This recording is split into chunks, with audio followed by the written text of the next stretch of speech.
Aisha at last Urdu version پہلا باب۔ وہ سوچ رہا تھا کہ کیا وہ آج اسے دیکھے گا۔ خالد مرزا اپنی روشنی سے بھرے کچن کے ناشتے کے بار میں بیٹھ گئے۔ لمبی لمبی ٹانگیں تقریباً فرش تک پہنچ گئی۔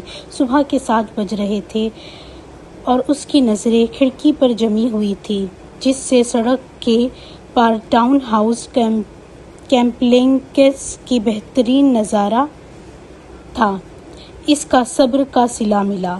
جامنی رنگ کا حجاب، نیلی بٹن ڈاؤن شرٹ، بلیزر اور کالی پینٹ پہنے ایک نوجوان عورت سرخ سیرامک ٹریول مگ اور کینوس کے تھیلے کو متوازن کرتے ہوئے درمیانی ٹاؤن ہاؤس کی سیڑھیوں سے نیچے بھاگی۔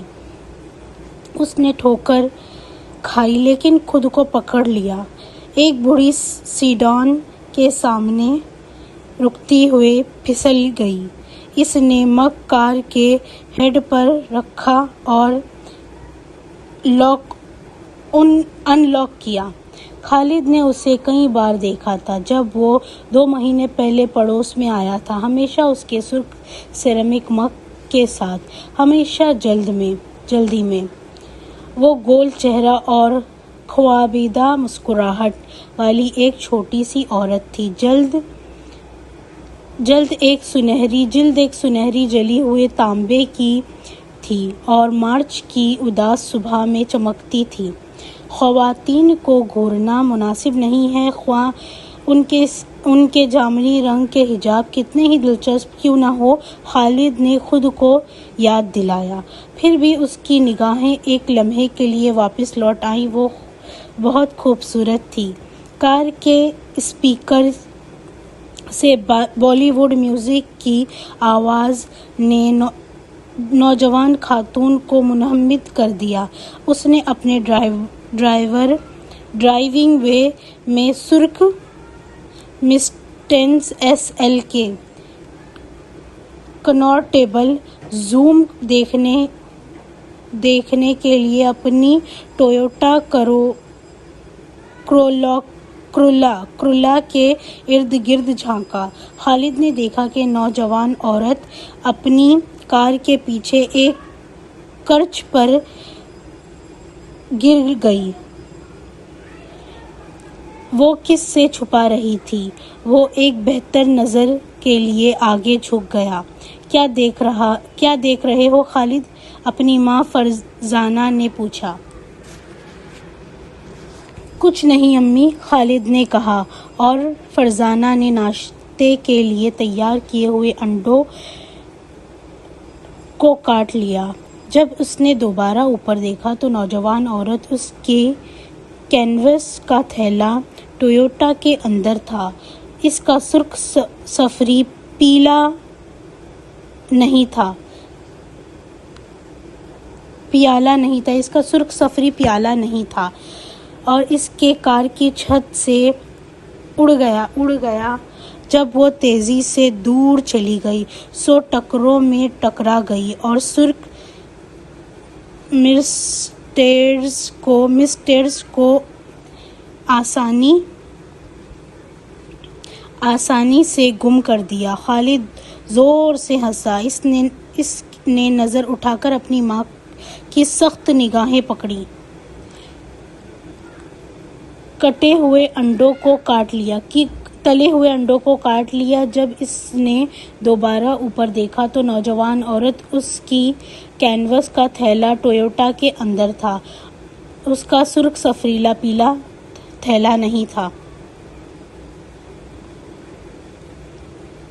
خالد زور سے ہنسا۔ اس نے نظر اٹھا کر اپنی ماں کی سخت نگاہیں پکڑیں۔ فرزانہ نے اپنے بیٹے کو ایک سخت نظر دیے ہوئے کہا، یہ باہر کا دن بہت خوبصورت ہے۔ میں دیکھ سکتا ہوں کہ آپ کی نظریں اس منظر کی طرف کیوں کھنچ رہی ہیں۔ خالد نے ان کی باتوں پر تڑپ اٹھا۔ امی حال ہی میں اشارہ دے رہی تھی۔ اس نے سوچا کہ اس کا وقت آ گیا ہے اس سے شادی کرنا۔ اس کے پاس مستقل ملازمت تھی اور 26 سال بسنے کی اچھی عمر تھی۔ ان کا خاندان امیر تھا اور وہ بڑی شادی کے لیے آسانی سے ادائیگی کر سکتا تھا جو اس کی ماں چاہتی تھی۔ فرزانہ نے اعلان کیا، میں آپ کو کچھ انتخاب کرنے کے بعد بتانے جا رہی تھی، لیکن لگتا ہے آپ خبر سننے کے لیے تیار ہیں۔ میں نے آپ کی بیوی تلاش کر دی ہے، فرزانہ نے اعلان کیا، اور اس کے لہجے میں کوئی مخالفت نہیں تھی۔ محبت شادی کے بعد ہوتی ہے، پہلے نہیں۔ رومانوی محبت کے یہ مغربی خیالات سراسر بکواس ہے۔ ذرا امریکی طلاق کی شرح کو دیکھیں۔ خالد نے درمیان میں کاٹنا تو توفیق کیا، لیکن اس کی ماں نے توجہ نہ دی۔ اس کا اعلان حیران کن تھا، لیکن یہ خبر غیر متوقع یا ناپسندیدہ بھی نہیں تھی۔ اس نے دوبارہ کھانا شروع کیا۔ میں تمہیں بہترین بیوی تلاش کروں گی، معمولی، زیادہ پڑھی لکھی نہیں۔ اگر ہمیں کوئی مقامی نہیں ملا تو ہم گھر واپس لڑکی تلاش کریں گے۔ فرزانہ کے لیے واپسی گھر حیدرآباد، انڈیا تھا، حالانکہ وہ 30 سال سے کینیڈا میں مقیم تھی۔ خالد ٹورنٹو کے مغرب میں ایک مضافاتی علاقے میں پیدا ہوا تھا اور 6 ماہ قبل اپنے والد کی وفات تک اپنی زندگی کا بشرط حصہ وہیں رہا۔ اس سے پہلے کہ فرزانہ اور خالد شہر کے مشرقی کنارے پر چلے گئے تھے، فرزانہ نے اصرار کیا تھا کہ وہ اپنے دوستوں کے ساتھ مسجد میں چلے جائیں، اور خالد اپنے دوستوں کے ساتھ مسجد میں چلے گئے۔ اس کے والد گہرائی میں اس نے سوچا کہ اس سے ان دونوں کو کچھ اچھا ہو سکتا تھا۔ ان کے نئے پڑوس میں فوری طور پر آرام دہ محسوس کیا تھا۔ جس لمحے سے وہ پہنچے، خالد کو ایسا لگا جیسا بالآخر گھر آ گیا ہو۔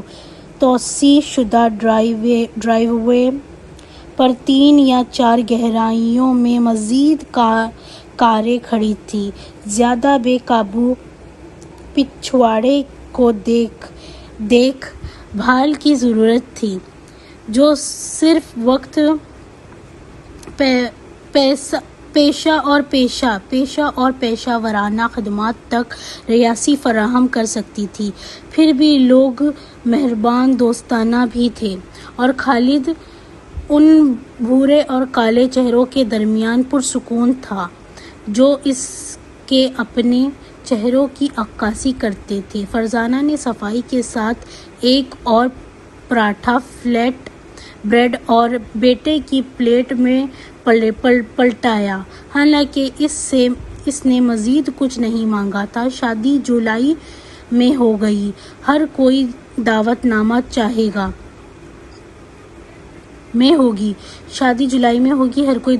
مانگے گا، لیکن میں مہمانوں کی فہرست کو 600 لوگوں تک محدود رکھوں گی۔ کیوں؟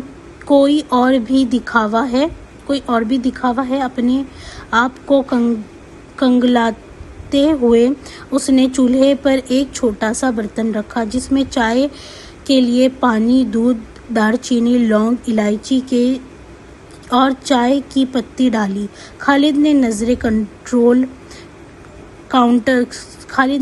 کاؤنٹر پر لگے جنگلاتی سبز مگ پر ٹکی تھی۔ اس کے باپ کا پیالہ، امی نے وہ پیالہ اپنے ابا کی چائے کے لیے برسوں سے استعمال کیا تھا۔ اس حرکت کے بعد اس نے پہلی بار اسے الماری سے باہر دیکھا تھا۔ شاید اس کی ماں آخر کار غم کے اس بادل سے گزرنے لگی تھی جس نے ابا کی موت کے بعد اسے مفلوج کر دیا تھا۔ ماضی کا بہت کچھ تھا جس کے بارے میں انہوں نے بات نہیں کی۔ خالد کو تسلی ہوئی کہ وہ مستقبل کے بارے میں سوچ رہی تھی، یا بلکہ اس کا مستقبل۔ طے شدہ شادی کے خیال نے خالد کو کبھی پریشان نہیں کیا تھا، اس کے لیے احتیاط سے منتخب کیا گیا ساتھی، جس طرح اس نے والدین ایک دوسرے کے لیے منتخب کیے گئے تھے اور ان سے پہلے ان کے والدین ایک صاف ستھرا عمل لگ رہا تھا۔ اسے ایک غیر متوقع زنجیر کا حصہ بننے کا خیال پسند آیا۔ اس نے روایت کا احترام کیا اور خاندانی امن و استحکام کو یقینی بنایا۔ وہ جانتا تھا کہ کچھ لوگ، یہاں تک کہ اس کی اپنی بہن بھی، سوچتے تھے کہ طے شدہ شادی کا رواج محدود ہے، لیکن اسے یہ تسلی بخش معلوم ہوئی۔ رومانوی تعلقات اور ان کے ساتھ ملنے والی فوائد صرف شادی کے لیے تھے۔ رومانوی فوائد کے بارے میں سوچتے ہی خالد کی توجہ ایک بار پھر کھڑکی کی طرف مبذول ہو گئی، لیکن اس نے خود کو روک لیا کہ ساتھ لڑکی ایک فینٹیسی سے زیادہ، کیونکہ جبکہ یہ ایک سچائی ہے کہ جسے عالمی سطح پر تسلیم کیا گیا کہ ایک واحد مسلمان مرد کو بیوی کا محتاج ہونا چاہیے، اس سے بھی بڑا سچ یہ ہے کہ اس کی ہندوستانی ماں کے لیے اس کا اپنا جھکاؤ ثانوی اہمیت کا حامل ہے۔ باب 2 ٹویوٹا سڑک پر گرا، گھرگھراہٹ اور خون کی کمی۔ عائشہ اپنے ٹریول مگ لینے پہنچی، لیکن اس کا ہاتھ خالی ہوا پربند ہو گیا۔ پچھلے منظر کے آئینے میں اس نے اسفالٹ پر سرخ ٹکڑوں کو دیکھا۔ دھماکے اسے حفصہ سے دور جانے کے لیے اتنی جلدی تھی۔ اب اسے چائے کا آرام دہ ہتھیار کے بغیر متبادل ہائی اسکول ٹیچر کے طور پر اپنے پہلے دن کا سامنا کرنا پڑے گا۔ کوئی بات نہیں، یہ اس کے قابل تھا۔ جس لمحے وہ سرخ مسٹریس کو سڑک پر کھینچتے ہوئے دیکھا تھا، عائشہ جان گئی تھی کہ اس کی کزن اتنی صبح کیوں آ رہی تھی، اور وہ اسے سننا نہیں چاہتی تھی۔ اس کے علاوہ اساتذہ کے کالج میں اس کے اندر بار بار ایک اصول چلایا جاتا: ایک استاد کبھی بھی کسی بھی حالت میں دیر نہیں کر سکتا۔ عائشہ نے گزشتہ جون میں ٹیچرز کالج سے گریجویشن کیا تھا۔ اسے متبادل تدریسی پوزیشن حاصل کرنے کے لیے اپنے ریزیومے کے ساتھ مقامی اسکولوں کو کاغذات بنانے میں تقریباً 7 ماہ لگے تھے۔ اب اس کا پیٹ پلٹ گیا جب وہ بروکریج ہاؤس ہائی اسکول کے اسٹاف لاٹ میں کھڑی تھی، جو کہ 1970 کی دہائی میں تعمیر کی گئی تھی۔ بھوری اینٹوں کی 2 منزلہ عمارتیں بدصورت اور فعال تھیں۔ عمارت ترتیب اور ماحول میں اس کے پرانے ہائی اسکول جیسی تھی۔ اس میں ایک عوامی عمارت کا وہی اچھی طرح سے دیکھ بھال کی گئی تھی، وہی نیلے رنگ کا فلور سیٹنگ لائٹنگ اور مومی اور دھوبی والے لینولیم فرش، وہی زیادہ تر سفید فارم عملہ جو بزنس فارمل سلیک اور اسکرٹس میں ملبوس ہوتا ہے، وہی زیادہ تر بھورے اور سیاہ رنگ کے طالب علم ٹریک میں ملبوس ہوتے تھے، پتلون اور بہت مختصر کپڑے۔ عائشہ نے اپنے